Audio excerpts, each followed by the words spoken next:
नमस्कार दोस्तों, मैं राजेंद्र वर्मा। आज आपको एक ऐसी शख्सियत से मिलाने जा रहे हैं जिन्होंने यूपीएससी क्लियर कर इस क्षेत्र का नाम रोशन किया है। नाम है आजाद पाठक, जिन्होंने 32वीं रैंक लाकर यूपीएससी में इस क्षेत्र का ही नहीं बल्कि यहाँ के सभी विद्यार्थियों को मनोबल प्रदान किया है। तो आज उनसे मिलते हैं। चलिए, हमारे साथ हैं आजाद पाठक। नमस्कार आजाद जी। नमस्कार। और आज आपको बहुत बहुत बधाई हो। और सबसे पहले शुरुआत करते हैं हम इस बात के लिए कि आपने यूपीएससी क्लियर कर जिस क्षेत्र में 32वीं रैंक हासिल की है और आपका ये पूरा सफर जो है रहा है तैयारी का, वो किस तरह का रहा है। तो सबसे पहले आप अपना परिचय और अपना जो है प्रारंभिक शिक्षा का जो कार्य है वो जरूर बताएं। जी, तो मेरा नाम आज़ाद पाठक है और मैं इसी जैतसर क्षेत्र का निवासी हूँ। यहीं मेरा जन्म हुआ था। उसके बाद मैंने अपने central academy senior secondary school Jaitsar से ही अपनी प्रारंभिक शिक्षा अर्जित की थी, जिसमें मेरे पिताजी ही वो प्रधानाचार्य थे, अभी भी हैं वो। और उसके बाद मैंने जब यहाँ पर मैं अध्ययनरत था उसी समय मैंने 10वीं कक्षा में राजस्थान में 4th रैंक हासिल की थी। उसके बाद 12वीं तक मैंने यहीं पर अध्ययन किया था। उसके बाद मैंने national institute of technology Hamirpur NIT Hamirpur में इलेक्ट्रॉनिक्स एंड कम्युनिकेशन इंजीनियरिंग में डिग्री हासिल की थी। उसके बाद मुझे हमेशा से था कि यूपीएससी का ही कोई एग्ज़ाम क्लियर करना है। मेरे पास कई ऑप्शन थे, IAS, IFS, IES, IPS इस तरह से, बट मुझे IES का जो रीजन था, जो एरिया था, वो अच्छा लगा, क्योंकि उसमें आपको मैनेजरियल के साथ साथ आपको टेक्निकल नॉलेज का भी अपना यूज़ कर सकते हैं। टेक्नो मैनेजरियल जॉब है वो। तो आपने ये जो प्री एग्जाम दिया, इस प्री एग्जाम में समसामयिकी या अन्य ऐसे विषय जो आज के विद्यार्थियों के लिए आप ये हमें बता सकें कि कितने लेवल तक और किस हद तक काम आती है। देखिए, कोई भी जो भी सब्जेक्ट हैं आपके, उसमें चाहे समसामयिकी हो, इसका तो हमेशा ही आप करते रहें अध्ययन। जो अपने न्यूज़पेपर हैं उन सब में आप देखते रहें। और आपको इस तरह से देना होता है एग्ज़ाम, जैसे आपके इस जो मैंने IES दिया था उसमें 3 स्टेज थे, प्रीलिम्स, मेंस और फिर इंटरव्यू। तो उसमें प्रीलिम्स में क्योंकि ऑप्शनल क्वेश्चन थे, उसमें ब्रेड्थ देखा जाता है कि कितना कवर किया गया है सिलेबस, और स्पीड पर ध्यान रखना होता है। जो हमारा मेंस होता है उसमें डेप्थ देखा जाता है कि कितनी डीप नॉलेज है इसे, तो उसमें डीप नॉलेज चाहिए। और फिर इंटरव्यू जिसमें आपका सब कुछ देखा जाता है, पर्सनैलिटी और टेक्निकल नॉलेज, ये सब कुछ, कॉन्फिडेंस लेवल वगैरह, उस सब को चेक किया जाता है। तो ये सभी को अलग अलग तरह से आपको तैयारी करनी पड़ती है। क्या इसमें ये 6 से लेकर 12 तक और ग्रेजुएशन तक की जो पुस्तकें हैं वो काम आती हैं? क्या विद्यार्थियों को 6 से 12 तक की सारी पुस्तकें पढ़नी चाहिए? देखिए, जो आपको नॉलेज है, चाहे आपको कितना भी नॉलेज आपने, अगर आप बचपन से आप पढ़ते जा रहे हैं तो आप में काफ़ी नॉलेज आ चुका है, वो नॉलेज कहीं ना कहीं काम आता है जब आप करते हैं उसमें। कुछ प्रश्न ऐसे होते हैं जो आपने पहले कभी पढ़े थे तो आप वो हल कर सकते हैं। तो जो भी आपने पढ़ा है वो तो सब जगह काम आएगा। पढ़ा है वो काम आएगा। हाँ जी। और मेंस में किसी तरह की टिप्स देना चाहेंगे कि मेंस लिखने के समय सुंदर राइटिंग होनी चाहिए, एक शानदार राइटिंग होनी चाहिए, तभी मेंस में अच्छे मार्क्स, या फैक्ट वैल्यू रखते हैं?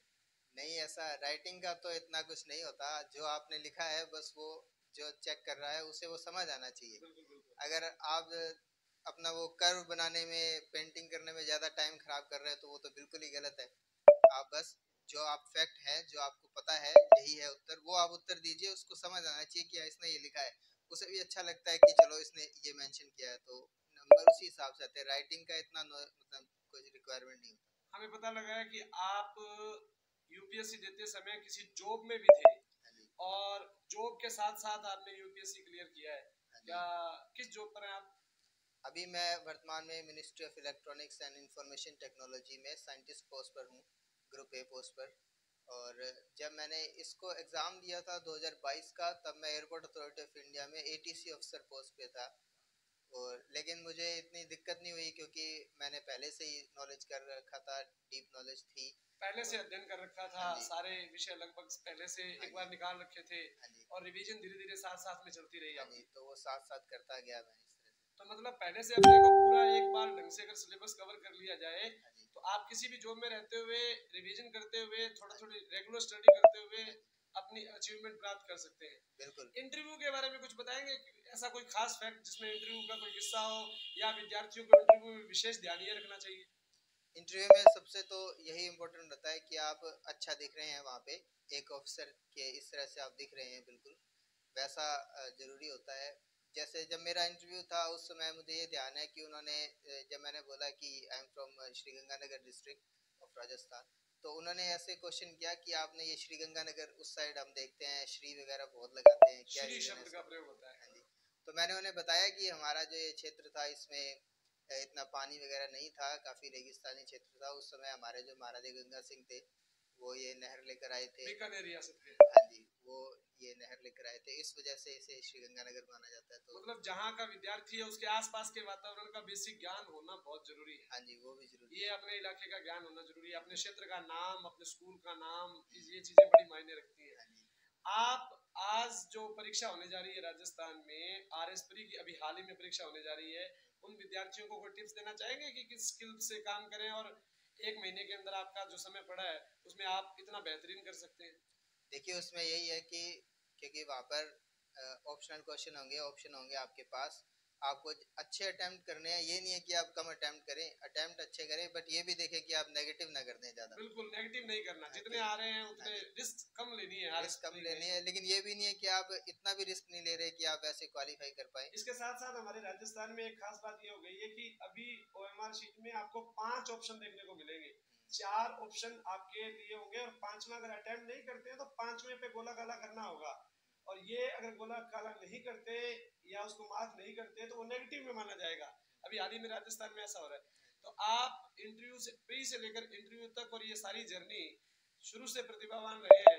मैं उम्मीद करता हूं कि आप ऐसी कोई टिप्स दें विद्यार्थियों को कि क्या वो ग्रामीण क्षेत्र में रहते हुए, क्या वो हिंदी माध्यम के विद्यार्थी रहते हुए ऐसी अचीवमेंट प्राप्त कर सकते हैं? बिल्कुल कर सकते हैं, इसमें हिंदी माध्यम अंग्रेजी माध्यम इतना कोई अंतर नहीं होता। जो क्योंकि आप जो भी एक लैंग्वेज आपने सिलेक्ट किया है, जिस भाषा में आप उत्तर दे रहे हैं उसी पे रहिए और एकदम सटीक उत्तर दीजिए।